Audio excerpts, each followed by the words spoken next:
നമസ്കാരം, welcome to movie trick. അപ്പോൾ നെറ്റ്ഫ്ലിക്സിലൂടെ പുതിയതായിട്ട് ഇറങ്ങിയിട്ടുള്ള ഒരു സയൻസ് ഫിക്ഷൻ ത്രില്ലറാണ് ദ ലാസ്റ്റ് ഹൗസ്. പടം പറയുന്നത് അൺഎംപ്ലോയിഡ് ആയിട്ടുള്ള ഒരു എഞ്ചിനീയറിന്റെ കഥയാണ്. ആളുടെ പേര് ജെയ്സൺ ഡെൽഗാഡോ എന്നാണ്.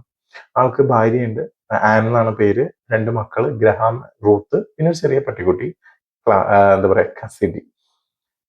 സിനിമ തുടങ്ങുന്നത് ഈ ജേസൺ ഒരു എന്താ പറയാ ഒരു നദിയുടെ കരയിൽ ചൂണ്ടയിട്ടുകൊണ്ടിരിക്കുന്ന ആളുടെ ഫ്രണ്ടിന്റെ കൂടെ. അത് കഴിഞ്ഞ് പെട്ടെന്ന് ഇങ്ങനെ ഭയങ്കരമായിട്ട് മഴ വരുന്നെന്ന് കണ്ടിട്ട് ആള് തിരിച്ച് വീട്ടിലേക്ക് വരികയാണ്.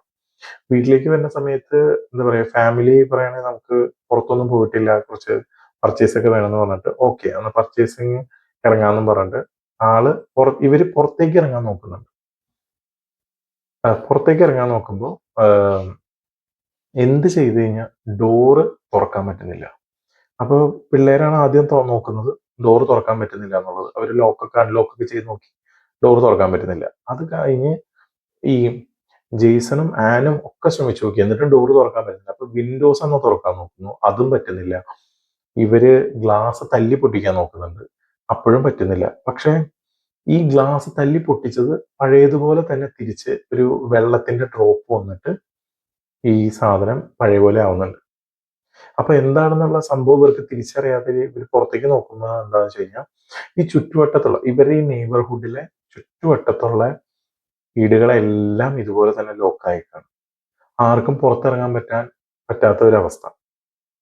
അപ്പോൾ അതേസമയം ഇവരുടെ നെയ്ബർഹുഡിലെ തന്നെ ഒരു ഫാമിലിയിലെ ഒരു ഒരു രണ്ടുപേര്, girl friend and boy friend താമസിക്കുന്നത്. അതായത് ഗേൾ ഫ്രണ്ട് ഓടാൻ പോയിട്ടുണ്ടായിരുന്നു, അവര് മാത്രം ഔട്ടായി പോയി.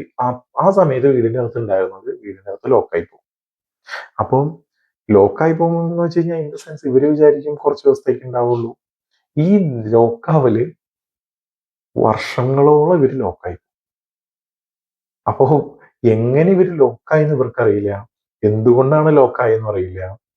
പിന്നെ ഇവര് പിന്നെ എന്താ പറയാ, കുറച്ച് നാളുകൾ കഴിഞ്ഞപ്പോഴത്തേക്കും ആദ്യം ഇലക്ട്രിസിറ്റി ഉണ്ടാവും, വെള്ളം ഉണ്ടാവും. അത് കഴിഞ്ഞ് പതിയെ പതിയെ പതിയെ പതിയെ ഇലക്ട്രിസിറ്റി തീരാൻ തുടങ്ങും, ഇലക്ട്രിസിറ്റി കിട്ടാതാവും. അപ്പോൾ അത് കഴിഞ്ഞ് പതിയെ വെള്ളവും നിന്നു പോകും, ഭക്ഷണമില്ല. അങ്ങനത്തെ ഒരു അവസ്ഥയില് എങ്ങനെ ഇവര് സർവൈവ് ചെയ്യും? അതാണ് ഈ സിനിമ മെയിൻ ആയിട്ട് കാണിക്കുന്നത്. അതായത് ഇങ്ങനത്തെ ഒരു അവസ്ഥയിൽ, അതായത് വെള്ളമില്ല, കറണ്ടില്ല, ഇപ്പൊ നമുക്ക് കിട്ടുന്ന എല്ലാ സുഖലോലുപതയും പെട്ടെന്നൊരു ടൈമിൽ നിന്ന് പോയി കഴിഞ്ഞാൽ നമ്മൾ ഇങ്ങനെ സർവൈവ് ചെയ്യും.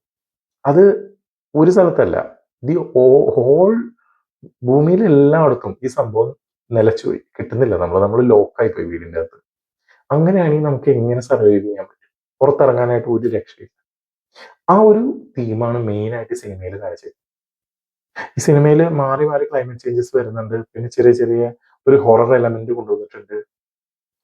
ഈ പടം എന്താ പറയാ, ഒരു 1.5-2 മണിക്കൂറിന്റെ അടുത്ത് മാക്സിമം ഉള്ളൂ, അത്രയും ടൈം ഉള്ളൂ. പക്ഷെ ഈ വർഷത്തെ നെറ്റ്ഫ്ലിക്സിന്റെ വൺ ഓഫ് ദ ബെസ്റ്റ് സിനിമയായിട്ട് എനിക്ക് പറയാൻ പറ്റും.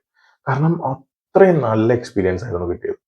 ഒരു ഹൊറർ ടച്ച് വന്നിട്ട് സയൻസ് ഫിക്ഷൻ ഹൊറർ, അതൊന്ന് ആലോചിച്ച് നോക്കണം. ഗംഭീര എക്സ്പീരിയൻസ് ആയിരുന്നു സിനിമ. അത് പറയാൻ പറ്റില്ല, അത്രയും നല്ല VFX വർക്ക്, നല്ല സൗണ്ട് വർക്ക്, നല്ല ക്യാമറ വർക്ക്, അതും നല്ല അക്കാഡമി അവാർഡ് നോമിനീസ് ആയിട്ടുള്ള 2 ആക്ടേഴ്സ്, അതായത് ഗ്രറ്റ ലീയും വാഗ്നർ മൗറയും. ഇവർ രണ്ടുപേരാണ് ജെയ്സൺ ആയിട്ടും ആൻ ആയിട്ടും അഭിനയിക്കുന്നത്. പിന്നെ 2 കുട്ടികളായിട്ട് അഭിനയിക്കുന്ന വേറെ ആർട്ടിസ്റ്റുകളാണ്. ഇവരുടെ രണ്ടുപേരുടെയും മെയിൻ ആക്ടിങ് തന്നെ ഒരു രക്ഷയില്ലാത്തതാണ്. ഈ എന്താ പറയാ, മെയിൻ ആയിട്ട് ഈ 4 പേരെ വെച്ചിട്ട് ഇവർ ഇതെങ്ങനെ വർക്ക്ഔട്ട് ചെയ്തു. അതായത് വളരെ ക്ലോസ്ഡ് ആയിട്ടുള്ള ഇതാണ്. അപ്പം അതിൽ നിന്നും എങ്ങനെ ഒരു സ്റ്റോറി ക്രിയേറ്റ് ചെയ്യാന്ന് വെച്ച് കഴിഞ്ഞാൽ ഒരു രക്ഷയില്ല. ഡയറക്ടർ വരുന്നത് ലൂയിസ് ലെറ്റേറിയർ എന്ന് പറഞ്ഞിട്ടുള്ള ഒരാളാണ് ഈ പടം ഡയറക്ട് ചെയ്തേക്കുന്നത്. റൈറ്റ് ചെയ്തേക്കുന്ന മാത്യു റോബിൻസൺ എന്ന് പറഞ്ഞ ഒരാളാണ്. പക്ഷെ എടുത്തു പറയാതെ വയ്യ, one of the best experience ആയിരുന്നു. അതും ഈ ഒരു ചെറിയ അത് അത് പടത്തിന്റെ ഒരു എന്താ പറയാ, ഒരു 3/4 ഭാഗം കഴിഞ്ഞിട്ട് ലാസ്റ്റ് ക്ലൈമാക്സ് ആക്ടിലേക്ക് വരുമ്പോൾ ഒരു VFX വർക്ക് വരുന്നുണ്ട്. എന്ത് ബ്യൂട്ടിഫുൾ ആയിട്ടാണ് അത് ചെയ്തേക്കുന്നത്. VFX പ്ലസ് അവരുടെ ആ ഒരു എന്താ പറയാ, ആക്ടിങ്, പിന്നെ ക്യാമറ വർക്ക്, സൗണ്ട് എഫക്ട്സ്, എല്ലാം കൊണ്ടും ഗംഭീര എക്സ്പീരിയൻസ് ആയിരിക്കും. നമ്മളിപ്പോൾ വീട്ടിലിരുന്ന് നല്ലൊരു ഹെഡ്സെറ്റിൽ കണ്ടു കഴിഞ്ഞാൽ നമുക്ക് ഗംഭീര എക്സ്പീരിയൻസ് തരുന്ന ഒരു സിനിമയാണ് ലാസ്റ്റ് ഹൗസ്. നിങ്ങൾ അഥവാ ചെക്കൗട്ട് ചെയ്തിട്ടില്ലെങ്കിൽ തീർച്ചയായിട്ടും കാണേണ്ട ഒരു സിനിമയാണ്. ഗംഭീര എക്സ്പീരിയൻസ് ആയിരിക്കും നിങ്ങൾക്ക് കിട്ടുക. നിങ്ങൾ ഈ സിനിമ കണ്ടവരാണെങ്കിൽ നിങ്ങളുടെ കമന്റ് ബോക്സിൽ രേഖപ്പെടുത്തുക. നിങ്ങൾക്ക് ഈ വീഡിയോ ഇഷ്ടപ്പെട്ട് കഴിഞ്ഞാൽ ചാനൽ ഒന്ന് ലൈക്ക് ചെയ്യുക, ഷെയർ ചെയ്യുക, സബ്സ്ക്രൈബ് ചെയ്യുക. അപ്പോൾ നമുക്ക് അടുത്ത സിനിമയായിട്ട് പുതിയൊരു വീഡിയോയിൽ വീണ്ടും കാണാം.